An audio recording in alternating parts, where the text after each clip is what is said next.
What's going on, guys? JSGC here, and we are here for another Manchester City transfer update. Before I do crack on with today's video, if you go and check out the description, right at the top, go and press that link. You can go and vote for your favourite and best Manchester City creator for the City Extra Award. Your man, JSGC, has been nominated. You can go and vote for me. The link is at the top of the description. Anyone that does vote for me, it would be much appreciated, so please do go and check that out. That would be absolutely fantastic, and thanks very much to City Extra for the nomination as well for the best City content creator. Much appreciated. So let's crack on with this video. We're going to start off with the outs, and we've got the very latest on James McAtee. Now, lots of interest in McAtee. Manchester City do not want to sell him. Apparently the interest is so in demand that Manchester City have turned down bids and they've turned down verbal offers for James McAtee. Apparently one of the bids was £30 million, 30 million pounds. Manchester City will not accept for us to part with James McAtee. Manchester City have said no to this bid, according to the Manchester Evening News. The plan for Manchester City right now is for McAtee to stay at the club, to fight for his place, to try and win his place into the Manchester City first team squad. I presume that this is James McAtee is going to be heading out on pre-season with Manchester City. He's going to be heading out to Far East Asia for Manchester City's upcoming tour. Pre-season for Manchester City gets back underway from Monday. Next Wednesday, Manchester City will be flying out to Far East Asia, and I presume that James McAtee is going to be one of the players on the plane that's going to be competing for a spot. Where we go from there, we'll have to wait and see, but if he impresses, then James McAtee could well provide competitive competition in central midfield for Manchester City. And he's not just going to want to come and stay at Manchester City just to be a bit part-time player. He's going to want minutes, he's going to want starts, he's going to want to continue his development. Of course, had a fantastic loan last season with Sheffield United. So this is a situation and a deal that needs to be dealt with by Manchester City, with everybody's interest at the heart of this deal. Is it better for him to stay and develop? Is it better for us to sell and put in a cheap buyback clause? Is it better for us to loan? We'll have to wait and see, but it's very much looking like at this moment in time, Manchester City don't want to sell him, they don't want to loan him, they want him to stay at the club to fight for his place in the Manchester City first team squad for next season. That, of course, may well open up the path for Cole Palmer to leave Manchester City, as we've not got as much pressure on us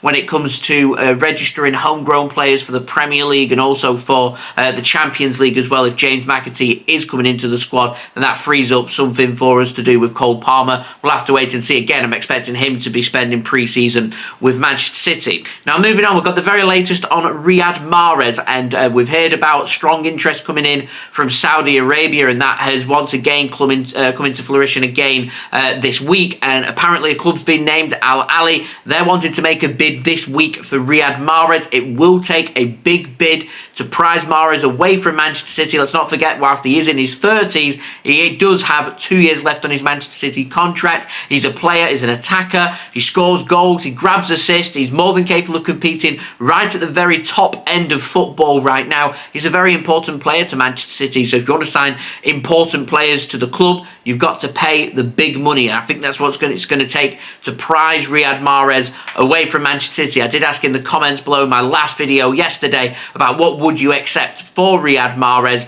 with him having 2 years left on his deal. Very interesting, some of the responses to that, so thank you to everybody that did interact with me there, much appreciated. Now, moving on to a completed transfer, takes us on to Shea Charles. He's no longer a Manchester City player, and it makes me sad to say that. Now, he has officially joined Southampton on a permanent deal. It's been confirmed via various sources.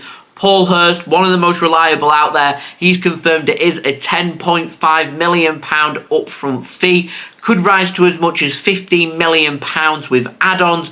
A buyback clause has been included on this deal. There's a sell-on fee that's also been included on this deal. And also, interestingly, Manchester City can match any future fee that Southampton accept for Shea Charles. So good deal all round here for Manchester City, getting decent amount of money. Southampton getting themselves a fantastic, high-quality young player in Shea Charles. And Shea Charles is going to be given the opportunity to spread his wings, to showcase what he can do for a competitive club, albeit Southampton relegated to the Championship, but I reckon Shea Charles keeps himself injury-free. He's going to be doing 46 Championship games. Southampton, I expect him fully well to be right up there at the top end of the Championship, and could be, at this point next season, Shea Charles could be looking forward to being a regular first-team Premier League player. We'll have to wait and see. So I do want to wish Shea the very best of luck on the future, the very best of luck at Southampton. He signs on a 4-year deal and signs for Southampton on a permanent basis. Now, moving on to the final transfer. Again, so quiet on the ins, but this is interesting in terms of Kyle Walker. Now, Martin Blackburn has said that Kyle Walker, he's surprised Manchester City have offered him a 2-year deal. And he's 33 years old. He's flattered that Manchester City want to keep a hold of him for an extra 2 years. Now, I presume that this deal is an extra 2 years on top of his current deal. So his deal expires next summer. So I presume this is a 2-year deal on top of that. So it'd be a 3-year contract for Kyle Walker for him to sign. However, if not, and it is just a 2-year deal from now, it would be a 12-month extension. Bayern Munich willing to give Kyle Walker 24 months with the option of a potential 12 months after that. So he would sign on a deal until 2025. I think Manchester City are working to try and get Kyle Walker on a deal until at least 2026, or that was my interpretation of this anyway. We'll have to wait and see. But apparently, Kyle Walker, he's seen this offer. He's flattered by Manchester City wanting to keep hold of him for an additional 2 years. And apparently, he's interpreted that as Manchester City still see him as a key player at the club, and I'm not entirely convinced Kyle Walker wants to leave Manchester City. I think Kyle Walker here, this move with Bayern Munich being interested, could just be used by his agent to negotiate to get Kyle Walker a very good deal for him to stay at Manchester City. And whilst it's very important when it comes to the outgoings of Manchester City and Manchester City bringing players in, to me, it's just as important to make sure you are keeping hold of your top talents, your best players. Kyle Walker, to me, is a very important player to Manchester City, very important to our defence. He's versatile as well, can play right back, can play centre back, he'll do anything you ask him to. A hard-working, fast-paced player, used to the Premier League. To me, get him on a new deal. It makes 100% sense to go and do that. So there we go. That has been the video. I hope you enjoyed the video. If you did enjoy this video, leave a thumbs up. 300 likes is the aim. Any help towards that would be much appreciated. Let me know your thoughts, what you make of these transfers in the comments below. Don't forget to subscribe as well. We are going daily with Manchester City transfer updates, so you can stay up to date first and fast on YouTube every single day with all the latest Manchester City transfer news.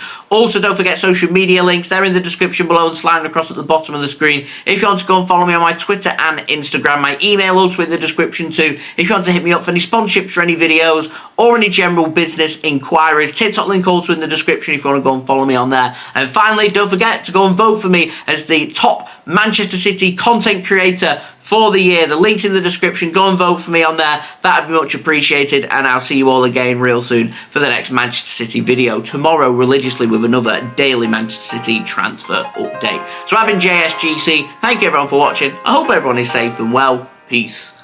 Ciao for now.